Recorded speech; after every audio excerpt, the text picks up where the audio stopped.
Cette rue paisible du 13e arrondissement de Paris verra bientôt la construction d'un nouveau bâtiment entouré de verdure. Mais pour le moment, c'est ici qu'est installé un piquet de grève rare et unique, celui de 26 travailleurs BTP sans papier qui réclament leur régularisation.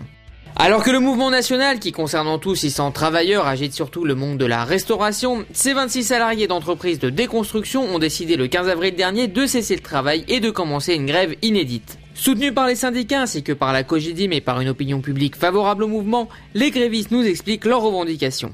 Payant des impôts et des charges salariales, ils demandent à être considérés comme des salariés à part entière en toute légalité. Nous on travaille. Moi je suis venu depuis longtemps. Je travaille. Je n'ai même pas papier, je travaille. J'ai payé un impôt en plus. Il faut que la France sache ce qu'on fait. C'est comme tous les autres citoyens, nous sommes là pour travailler, nous sommes travailleurs. Les Français ils travaillent, nous on travaille. On a notre métier, les Français ont leur métier. Et voilà. Mais on a fait la grève, c'est pour cela. Pour garder notre société, mais comme ça s'appelle notre patron, il n'a pas compris le message. Lui, il a pensé qu'on a fait ça pour détruire la société. Non, c'est pas ça. Si tu n'as pas de papier, tu n'as pas de sécurité.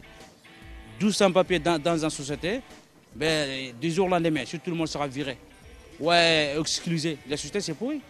On a fait ça pour régulariser et continuer à travailler dans notre société. Et justement, les dirigeants d'entreprise semblent soutenir le mouvement et font désormais pression pour obtenir au plus vite une sortie de crise et une régularisation. Tout simplement parce que la pénurie de main-d'œuvre rend ces travailleurs indispensables à la France et à ses chantiers. Alors que la régularisation semble se profiler, Christian Gabès, secrétaire général de la CGT Paris 13e, salue l'initiative des travailleurs sans papier. C'est forcément courageux parce que quand on décide de sortir de l'ombre de la clandestinité pour dire que demain on va être régularisé, alors que tous les jours quand on va au travail, on a cette peur-là, aujourd'hui ils ont décidé de prendre ce risque-là et forcément ça ne peut être que courageux. Reste à régler la question de la régularisation de l'ensemble des 600 grévistes, tous secteurs confondus, ou un examen au cas par cas des dossiers. Pour nous, la meilleure des sorties de crise, c'est que le ministère, il régularise globalement les salariés.